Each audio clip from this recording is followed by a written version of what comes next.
말씀은 사무엘상 4장 1절로 11절까지 말씀입니다. 사무엘상 4장 1절로 11절까지 말씀.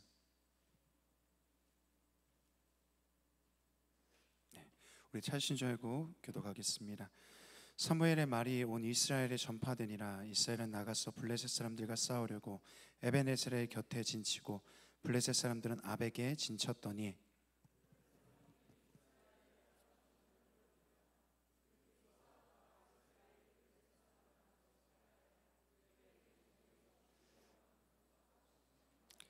백성이 진영으로 돌아오매 이스라엘 장로들이 이르되 여호와께서 어찌하여 우리에게 오늘 블레셋 사람들 앞에 패하게 하셨는고 여호와의 언약궤를 실로에서 우리에게로 가져다가 우리 중에 있게 하여 그것을 우리 원수들의 손에서 구원하게 하자니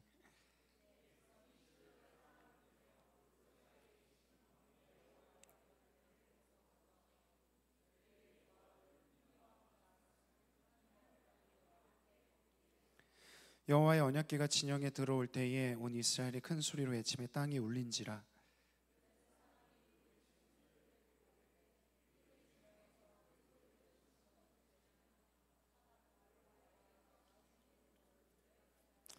블레셋 사람들이 두려워하여 이르되 신이 진영에 이르렀도다 하고 또 이르되 우리에게 화로다. 전날에는 이런 일이 없었도다.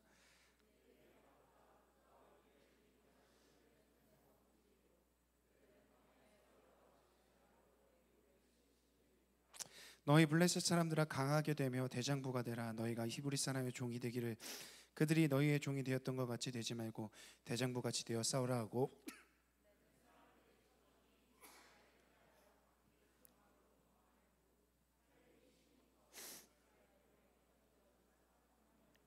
함께 읽겠습니다. 하나님의 궤는 빼앗겼고 엘레의 두 아들 홈니와 비나스는 죽음을 당하였더라. 아멘. 우리 좌우 옆 사람 한번 일주일 만에 보는데요. 반갑습니다. 한번 인사했으면 좋겠습니다. 옆 사람, 뒷 사람, 앞 사람 이렇게 인사했으면 좋겠습니다. 반갑습니다. 네, 진짜 반갑죠? 네, 웃으면서 인사해 주세요. 우리가 계속 우상에 대한 이야기들을 하고 있습니다. 가짜 신들이죠. 하나님의 자리를 차지한 신들에 대한 이야기였습니다. 정의에 대한 이야기를 했고요. 성공과 성취에 대한 이야기, 그리고 지난 시간에는 돈에 대한 이야기를 했습니다. 이런 신들이 우리의 자리를, 원래 있던 자리를 빼앗아 그 자리를 차지하고 있죠. 오늘은요, 다른 신들이라는 주제로 좀 새로운 주제를 가지고 좀 이야기를 나눠보려고 합니다. 짝퉁이라는 걸 알고 있을 겁니다. 짝퉁은 그런 거죠. 그러니까 교묘하게 다른 물건을 말합니다. 예전에 제가 청소년 시기 때 짝퉁을 되게 좋아했습니다. 왜냐, 동대문 상가 가면 나이키 짝퉁, 아디다스 짝퉁 이런 거 되게 많이 팔았거든요. 지금 다 없어졌어요. 근데 그거 사서 입고 다니면 그냥 기분이 좋은 거예요. 그래서 그런 옷들을 막 사러 다니고 찾으러 다니는 것이 있었죠. 그런 시기가 있었습니다. 짝퉁은 어떤 거죠? 교묘하게 다른 물건이에요. 정품과는요, 교묘하게 다른 가치를 가지는 어떤 것들, 무엇들을 짝퉁이라고 말합니다. 사실 짝퉁은요, 막 되게 아주 조금만 다르죠. 이제 아주 약간만 왜곡되어 있습니다. 정품이 아니라는 거지만 조금씩 아직 흠이 있죠. 그러나 이것이 사실 아주 큰 차이를 낳게 됩니다. 우리 신앙 안에서도 짝퉁이 있습니다. 우리의 원수는 우리의 신앙을 뿌리 뽑으려고 하지 않습니다. 그대로 내버려둬요. 신앙생활 잘한다? 그냥 둡니다. 근데 단지 약간만 달라지게 할 뿐이에요. 왜곡시킬 뿐이죠. 그것이 원수가 우리가 행하는 전략입니다. 오늘 우리가 볼 이스라엘이라는 민족은요, 그들의 신앙은 신앙인 것 같은데 비스무리한 다른 거예요. 그들은 하나님을 섬긴다고 하는데 하나님을 알지 못해요. 심지어 그들은 하나님이 아닌 다른 것을 하나님처럼 생각합니다. 그런데 우리도 그럴 수 있거든요. 우리도 이런 결정들을 할 수 있습니다. 한 가지 되게 조심스러운 이야기를 할게요. 오늘 여러분이 나와서 드리는 이 주일의 예배가, 어쩌면 여러분이 나와서 드리는 수요일의 골방 기도회가 또는 금요 기도회가 여러분에게 우상이 될 수 있습니다.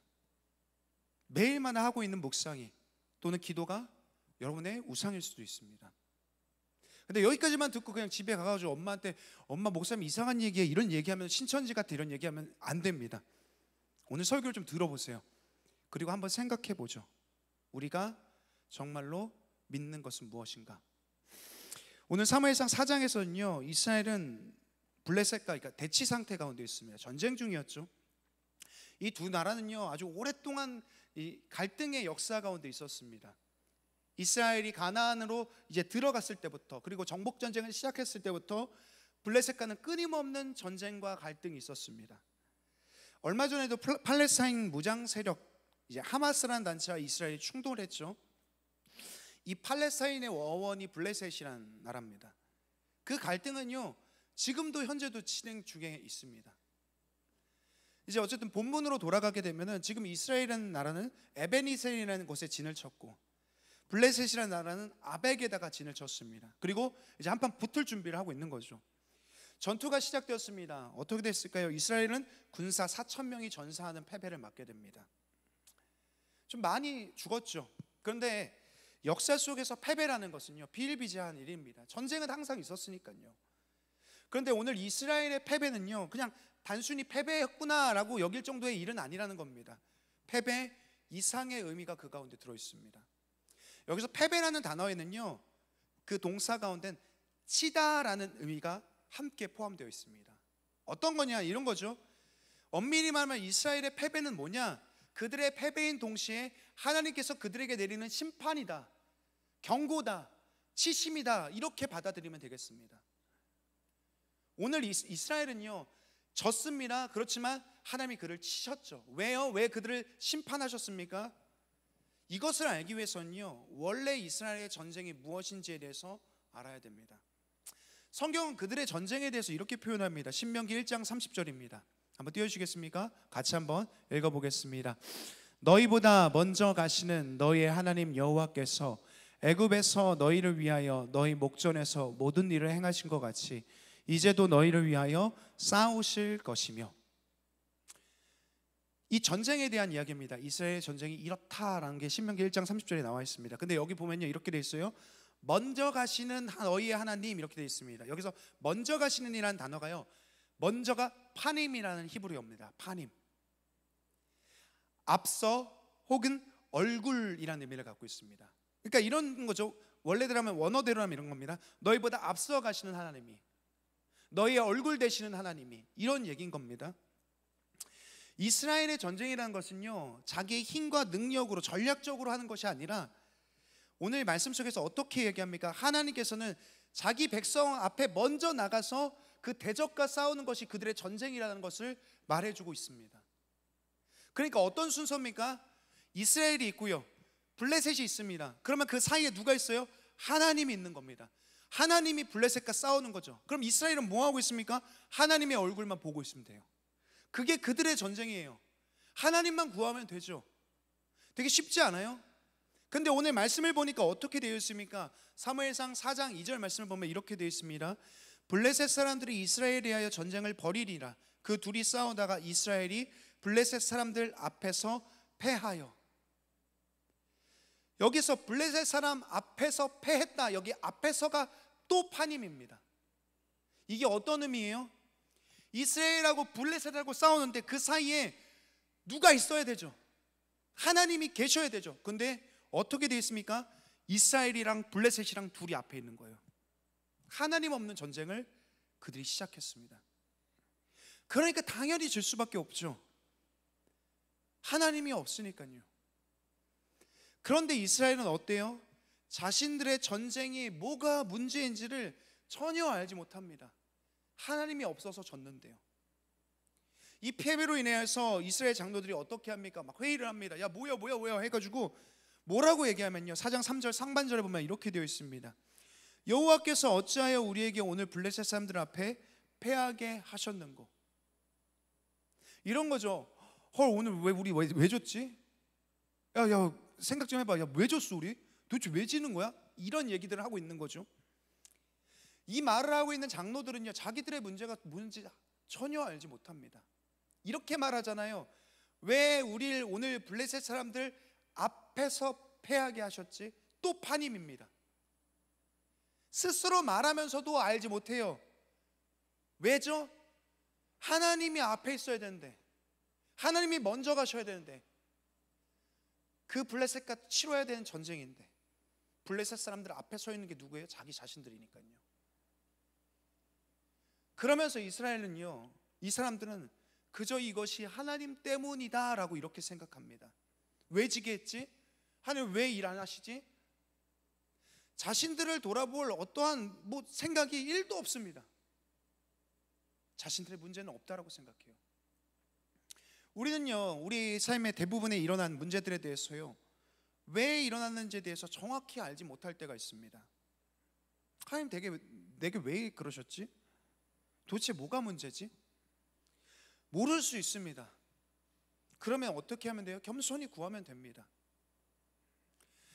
과거에 그들의 선조들이 전쟁에서 패배했을 때요, 이 이스라엘 민족들의 조상들이요, 어떻게 했습니까? 여호수아 7장 5절과 6절인데요, 한번 띄워주시겠어요? 같이 한번 읽어보겠습니다. 아이 사람이 그들을 36명쯤 쳐 죽이고 성문 앞에서부터 스바림까지 쫓아가 내려가는 비탈에서 쳤으므로 백성의 마음이 녹아 물같이 된지라.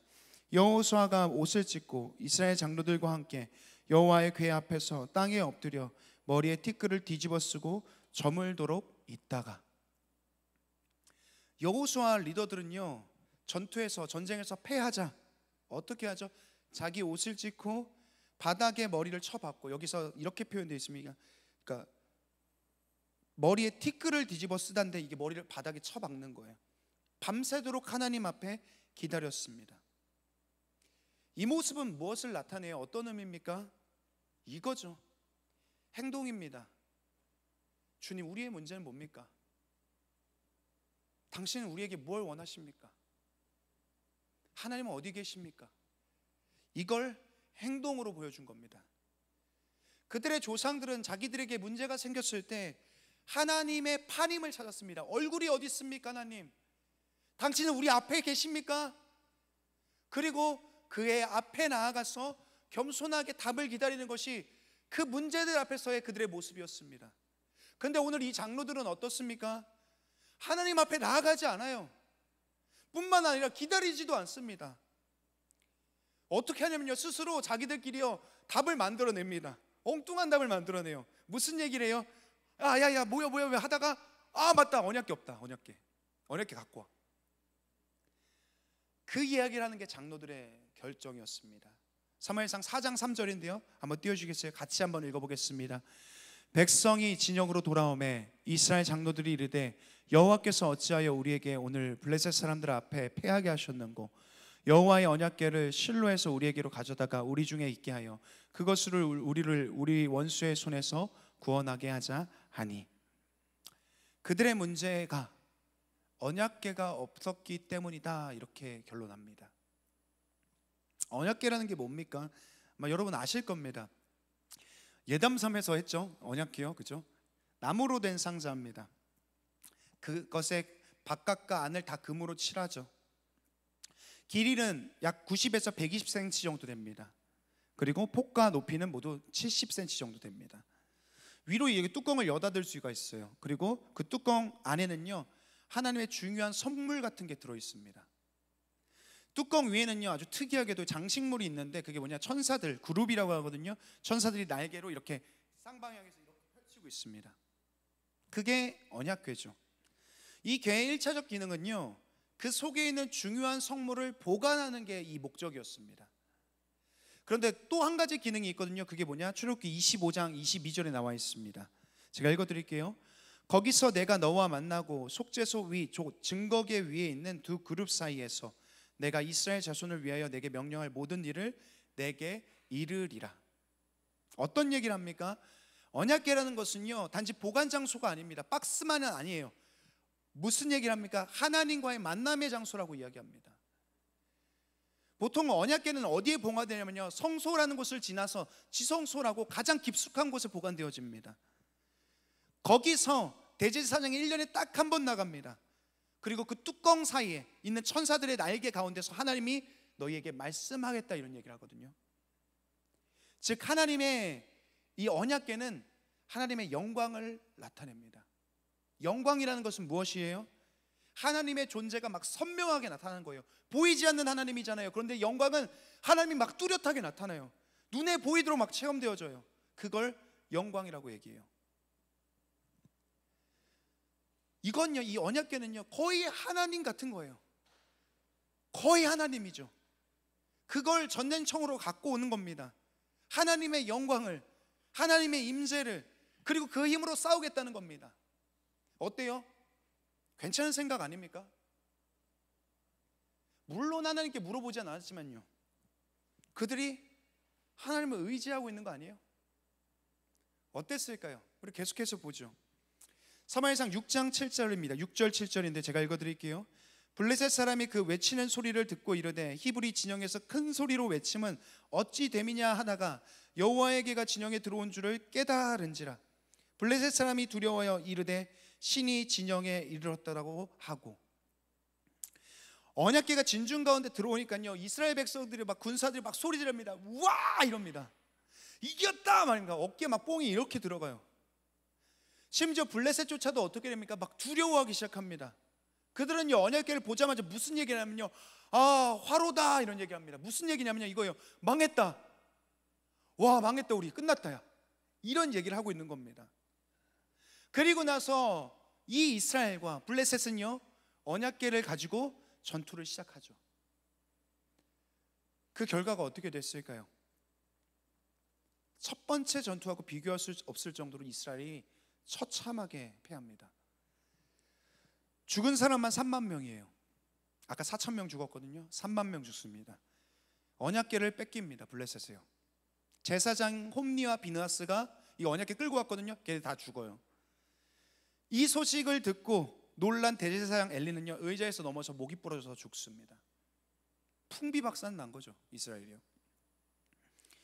이 전쟁의 소식을 듣고 나서 임신 중이었던 엘리 대제사장의 며느리가 있거든요.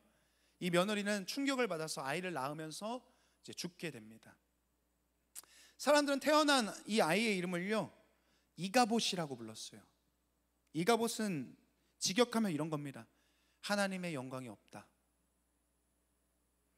하나님께서 그의 백성 이스라엘과 함께하지 않는다, 이 의미입니다. 참 끔찍한 일이죠.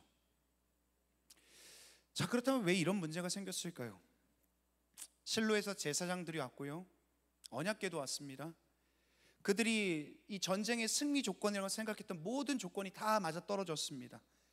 그런데 왜 하나님은 그들과 함께하지 않으셨습니까? 우리가 보통 사람들은요 우상이라고 하면 눈에 보이는 신상들을 떠올립니다. 뭐 불상 같은 것들이겠죠. 아니면 어떤 그림 같은 것들이요. 아니면 어떤 나무 같은 것들이요. 그러나 우리가 몇 주 동안 보아온 우상이라는 것은요 사실 그런 것들이 아니었습니다. 우리의 정의나 성취나 돈이나 내면적인 것들이었죠. 얼마든지 이런 것들이 우리의 우상이 될 수 있다고 했습니다. 그러나 이런 것들은요 우리의 삶에서 너무나도 일상적이고 필수적인 것들입니다. 돈 어때요? 없으면 안 되잖아요. 성공과 성취 우리 가운데 있어야 되는 거잖아요. 그러나 이렇게 필수적이라고 해서 우상이 되는 게 당연하다는 얘기는 아닙니다. 그것들은 우리 안에서, 내 안에서 그것 이상의 의미를 가져서는 안 되죠. 돈은 돈의 위치에 있어야 됩니다. 정의는 정의의 위치에 있어야 됩니다. 성공과 성취도 마찬가지죠. 그것들이 바른 위치에서 사용되어져야 됩니다. 작동해야 됩니다. 그런데 우리는요 계속해서 이것을 의지하고 의존하면서 내 안에서 자리를 바꿔치기 하려고 하죠. 돈이, 성공이 내 머리 위에 있게 됩니다. 그게 우상숭배라고 했습니다. 오늘 이스라엘 백성들이요 지금 그들에게 성공의, 승리의 확신을 주고 있는 건 뭐예요? 하나님입니까? 아니면 그들에게 하나님처럼 보이는 나무 상자입니까? 오늘 이스라엘은요 언약궤가 자신들의 문제를 해결할 수 있다고 생각했습니다. 그래서 그들의 문제 안으로 가지고 들어왔죠. 그들의 전쟁터 가운데로 끌고 들어옵니다. 그들 앞에 언약궤를 세워놓습니다. 이 문제를 그렇게 해결하려고 하죠. 근데 사실 이건 잘못된 선택이죠. 정말 이스라엘한테 필요한 건 뭡니까? 여러분 알고 있죠? 하나님이 그들 앞에 있으면 돼요. 파님하고 계시면 되죠. 먼저 가시면 됩니다. 그런데 이들은 반대로 해요. 언약궤를 그들 앞에 세워놓습니다. 하나님 대신이요. 그들은 언약궤가 아니라 하나님을 보고 있었어야 됐습니다. 그런데 그걸 보면서 소리 지르고 있어요. 너무 당연한 질문이지만요, 여러분한테 중요한 건 뭡니까? 하나님입니까? 아니면 하나님처럼 보이는 무언가입니까? 당연히 하나님이라고 얘기할 겁니다. 그런데 우린 때때로 하나님이 아닌데 하나님처럼 보이는 무언가를 하나님으로서 착각하면서 산다는 거예요. 팀 켈러 목사님은 그런 얘기를 합니다. 우리의 모든 것이 우리의 우상이 될 수 있다. 모든 것이에요. 우상처럼 보이는 거 말고요, 우상처럼 느껴지는 거 말고요, 그 뭐 돈이나 성공이나 성취나 뭐 이런 거 말고요, 이번에는 하나님처럼 보이는 그거요. 종교적인 것들, 그런 거요. 예를 들어 볼까요? 어떤 종교적인 물건들이 있죠. 상징물들이요. 보기만 해도 막 은혜가 되는 거예요. 예전에 제가 있던 교회에서요, 여기 한 이쯤일 거예요, 여기다가 엄청난 큰 십자가를 달아놨습니다. 성도들이 뭐라고 얘기하는지 아세요? 저 그거 되게 진짜 또 상처 있어요. 그거 원목으로 만들어졌거든요. 나무 하나를 쪼개가지고 만들었어요. 진짜 커요. 한 저 현수막보다 조금 더 커요. 1.5배 되는 것 같아요. 그걸 누가 달았냐면 교육자들이 달았어요. 엄청 무거워요. 저 손 날아갈 뻔했습니다. 그 달다가. 어떻게 달냐면 저기다가 앵카 달고 나무를 그 무거운 걸 들어가지고 거는 거였어요. 진짜 너무 힘들었죠. 성도들이 그 나무를 보면서 뭐라고 했는지 아세요? 은혜가 됩니다. 그럴 수 있죠. 그런데 그 나무 십자가에 너무 큰 의미를 두는 거예요. 그 나무 앞에서 기도해요. 문제가 있죠. 보고 있기만 해도 막 은혜가 된대요. 어쩌면 우리 공간도 마찬가지지 않겠습니까? 여기 오면 내가 뭔가 예배자가 된 것 같아요. 삶에서는 안 그런데 여기 오면 막 내가 거룩해지는 것 같아요. 문제가 있지 않습니까? 또 어떤 것이 있어요? 어떤 종교인 같은 것들이죠. 뭐 저 같은 사람일 겁니다. 신뢰하고 영향을 주며 뭐 기도 부탁도 하고, 내가 힘들 때 그 사람하고 막 대화하고 이야기만 해도 막 마음이 편해지는 그런 사람들이요. 너무 좋은 사람들이지만 그것들이 지나치게 되면 문제가 되죠. 또 어떤 종교적 행위가 문제가 될 수도 있습니다. 우리 삶의 묵상이요. 너무 좋은 거 아닙니까? 찬양이요. 집회나 뭐 선행이나 헌신이나 신앙적이라고 말할 수 있는 그 모든 것들이요. 심지어 우리가 드리고 있는 이 예배조차도요. 물론 우리에게 있어서요 너무나도 중요하고 유익한 것들이지만요, 이것이 정확히 하나님을 향하고 있지 않다면요, 이것들조차도 하나님의 형상을 한 우상이 될 수 있어요. 마치 언약궤처럼요. 언약궤 뭐라고 했어요? 거의 하나님이죠. 하나님 거기서 말씀하잖아요. 거기서 하나님 만나잖아요. 이사야 1장은요 이런 얘기를 합니다. 1장 12절입니다. 너희가 내 앞에서 보이려 오니 이것을 누가 너희에게 요구하였느냐? 내 마당만 밟을 뿐이니라. 이사야서는 이스라엘 백성들의 예배에 대해서 지적합니다. 하나님께서 그들에게 말씀하셨죠. 너희는 내 예배에 와서 마당만 밟고 돌아가. 예배라는 것은 어떤 거예요? 성소를 지나서 지성소 가운데 나아가 하나님을 만나는 거예요. 일반 백성들은 그렇게 할 수가 없습니다. 그럼에도 불구하고 대리인 제사장들을 통하여서 그것들을 이루어갑니다. 그들도 하나님을 만나야 됩니다. 경험해야 되죠. 깊이 있게 들어가는 예배가 되어야 합니다. 그런데 하나님께서는 그들이 마당만 밟고 돌아간다라고 얘기합니다. 그들은 스스로 어떻게 생각합니까? 우린 너무 하나님을 잘 섬기고 있어. 우리의 헌신은 대단해. 우리 같은 예배자들이 없어. 그렇게 생각했다는 겁니다. 실제는 그들의 삶의 예배는 철저하게 실패하고 있는데 그저 하나님 앞에 나온 거, 마당만 밟은 것 때문에 위로를 얻고 안심하고 있으며 나의 의무를 다했다라고 생각하는 거예요. 이건 설교자인 저에게도 똑같이 적용됩니다. 저는 주일마다 설교를 합니다. 예배 때도 찬양을 인도합니다. 소그룹을 지도하기도 합니다. 물론 이 일들은 하나님의 도우심이 필요한 일들입니다. 그렇다고 해서 이것이 나와의 하나님과의 관계를 대변해 주진 않아요. 저는 계속해서 돌아봐야 됩니다. 나는 어떻지? 내 겉의 형식이 아니라 나는 어떻지? 내 내면은 어떻지? 내 속은 어떻지? 여기 앉은 여러분 너무 좋은 사람입니다. 진짜 신앙적인 사람들이에요. 정말 교회를 사랑하고 공동체를 사랑하는 거 너무 잘 알고 있습니다. 그런데 여러분 정말로 하나님하고는 어떻습니까? 여러분의 내면은 어떻습니까?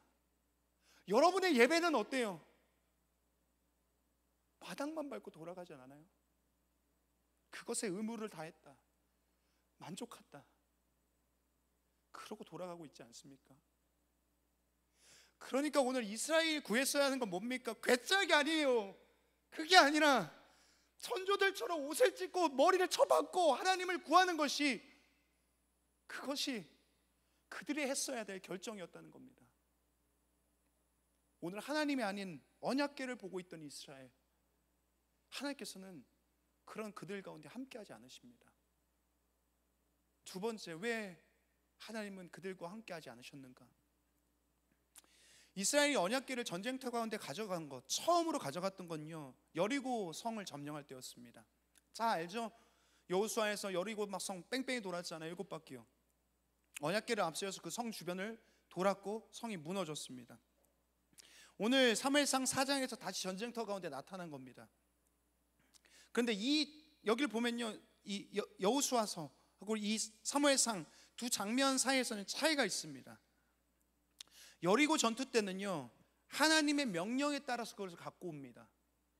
그런데 오늘 본문에서는요, 인간 스스로 판단과 의지에 따라서 언약궤를 가져옵니다. 사무엘상 4장 3절 하반절 보면 이렇게 되어 있습니다. 여호와의 언약궤를 실로에서 우리에게로 가져다가 우리 중에 있게 하여 그것으로 우리를 우리 원수의 손에서 구원하게 하자, 이렇게 얘기합니다.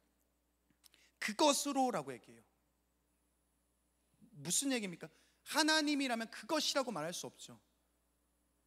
근데 언약궤를 보면서 그것으로라고 얘기합니다.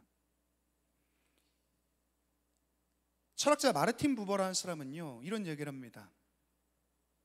사람과 사람 사이의 관계에 대해서 말할 때에 그는 인간관계를 딱 두 가지로 정의합니다. 나와 당신, 그리고 나와 그것의 관계입니다. 나와 당신의 관계는 어떤 거냐면요, 이건 진심으로 누군가를 마주할 때 그런 만나는 관계입니다. 상대방을 어떤 대상으로, 그리고 하나의 온전한 존재로서 보는 시선이에요. 그러니까 서로 진짜로 존재 자체를 마주보는 순간이 나와 당신의 관계입니다. 또 하나의 관계가 있죠. 나와 그것의 관계입니다. I, it 이거든요.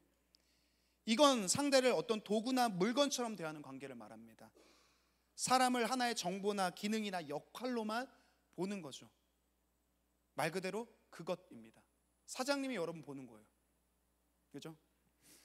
우리의 부패함은요, 하나님과의 우리의 관계도 이렇게 만들어요. 나와 당신의 관계가 아니라 나와 그것으로 만들어요. 하나님을 그것이라고 여깁니다. 이 관계 속에서요, 상대가 그것이 되면 어떤 문제가 생기냐면, 결국 상대는 뭐냐? 내 욕망을 채우기 위해서, 이루기 위해서 그것을 조종하고 통제해야 될 대상으로 바뀌게 됩니다. 오늘 이스라엘을 보십시오. 이 전쟁을 이기기 위해서 하나님을 뭐라고 생각합니까? 그것이라고 생각해요. 그리고 이 전쟁에 승리하기 위해서 하나님을 조종하고 통제하려고 합니다. 어때요? 완벽하게 이방신앙입니다.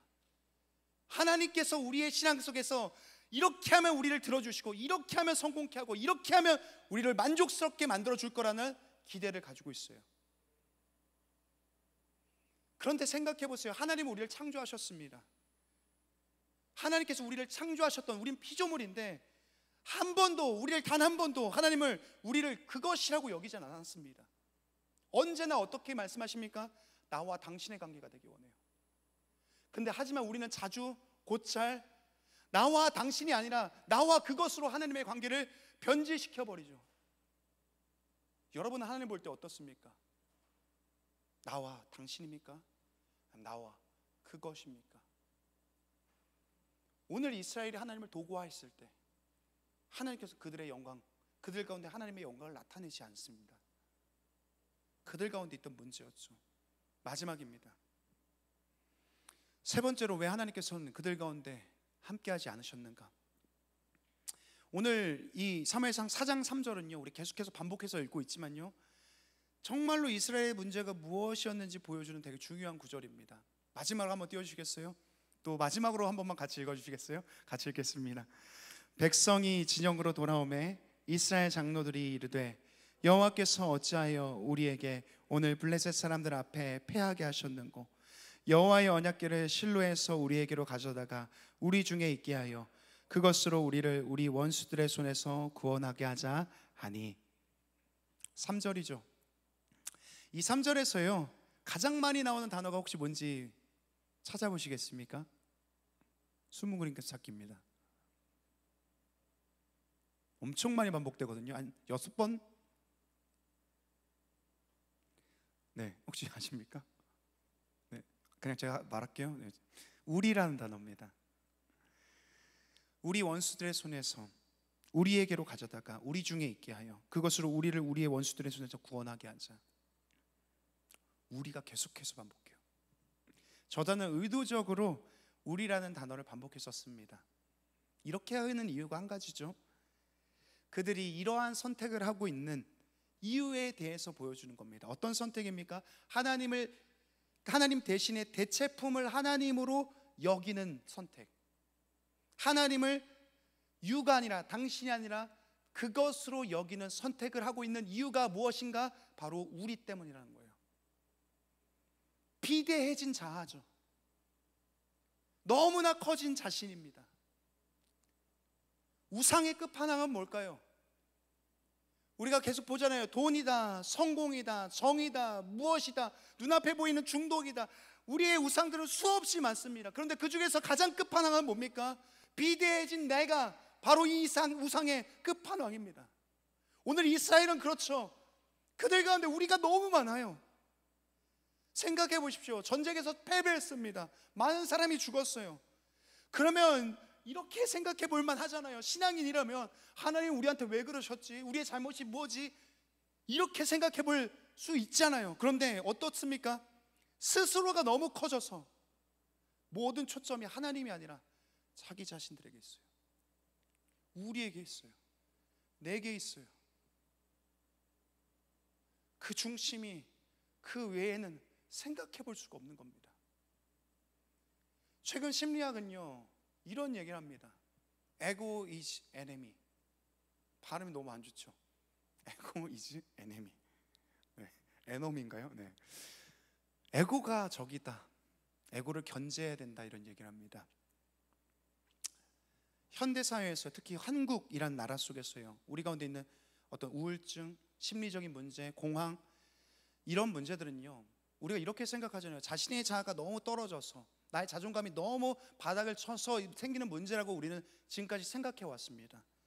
그런데 반대로 생각하는 그게 아니라 너무 비대하게 커져버린 우리의 자신의 자아를 줄일 수 있는 방법을, 멈출 수 있는 방법을 찾지 못해서 우리가 계속해서 이런 문제 가운데 빠진다라고 이야기합니다. 자아가 커져가고 있는데 이걸 좀 멈춰야 되는데 멈출 수가 없는 겁니다. 그러니까 우리의 현실은요 계속해서 우리를 불안케 해요. 우리를 너무 걱정케 합니다. 나만 생각하는데 만족스럽지가 않습니다. 끝없이 무언가를 찾아야 됩니다. 왜요? 우리의 자아가 너무 커졌습니다. 근데 계속 커져요. 앞으로 우리는 계속 그럴 겁니다. 우리의 자아가 커지면 커질수록 우리의 불안은 멈춰지지 않을 거예요. 우리의 우울함과 우리의 자존감에 바닥치는 것은 멈춰지지 않을 거예요. 어떻게 우리의 자아를 멈출 수 있을까요? 줄여갈 수 있을까요? 성경은 그런 얘기를 합니다. 자기의 자아를 줄였던 한 사람에 대한 이야기요. 스스로 멈췄던 어떤 사람이죠. 그게 누굽니까? 십자가에 달린 예수요. 그는 십자가에서 자기 자신을 줄이셨습니다. 그는 이 땅에 오시는 것조차도 자신을 줄이는 일이었습니다. 하나님이잖아요. 그런데 가장 낮아지셔서 자신을 작게 하셔서 심지어 어디까지요? 마침내 십자가에서 너무 작고 작아져서 모든 사람의 모욕, 모든 사람 가운데 수치, 모든 사람이 주는 고통 가운데 그 십자가에서 자기의 생을 마감하셨죠. 그런 그가 우리의 하나님이라고 말합니다. 우리는요 우리 자기 자신을 완전히 비워서 아무것도 아닌 존재가 된 이 예수 앞에 서 있어야 합니다. 이것 말고는 우리를 줄여나갈 수가 없어요. 우리는 계속해서 커져갈 겁니다. 그리고 이 십자가 앞에서 자기를 봐야 됩니다. 진짜 나를 살아가셨구나. 진짜 나는 형편없구나. 진짜 이 사랑 앞에서 나는 아무것도 아니구나. 나는 정말로 죄인이구나. 이 사랑 앞에서 난 아무가치 없는 존재구나. 계속해서 줄여가는 겁니다. 십자가는 인간이 마침내 우리의 자아를 줄일 수 있는 방법을 찾아낸 겁니다. 그래서 우리는 어떻게 해야 돼요? 하나님 앞에 앉아 있어야 돼요. 십자가가 내 마음에 들어오게 해야 됩니다. 그 앞에 있어야 우리는 점점 정상적이게 되어져 가요. 그렇다고 완전히 사라지진 않습니다. 조금, 하나님보다 조금 작아지는 거죠. 결국 우리의 삶은 무엇입니까? 우리의 우상은 무엇입니까? 비대해진 자예요. 이 커진 내가 하나님을 때론 도구화하기도 하고 하나님이 아닌 것을 하나님처럼 여기기도 하며 우리의 생각과 소견대로 우리의 신앙을 만들어 갑니다. 또 다른 신은 바로 나죠. 우리는 그 작아진 예수 앞에 우리를 계속해서 작게 만들어야 합니다. 사랑하는 청년 여러분, 우리는 우리의 신앙 속에서 때때로 하나님을 당신이 아니라 이스로 보기도 하고 하나님을 다른 것을 하나님으로 대체해서 여기기도 합니다. 그럴 수 있죠. 그 중심에는 언제나 비대해진 내가 있습니다. 우리 한 주간 살아가면서 우리가 좀 이랬으면 좋겠습니다. 그 십자가를 생각하고 기억하는 겁니다. 우리를 위하여서 작아지신 예수를 떠올려 보는 겁니다. 그리고 머물러 있어 보려고 노력하는 겁니다. 그럴 때 우리 안에 너무나도 커졌던 내가 조금은 하나님 앞에서 작아진 한 주의 삶이 여러분의 삶이 되었으면 좋겠습니다. 우리 함께 찬양하고 기도하겠습니다.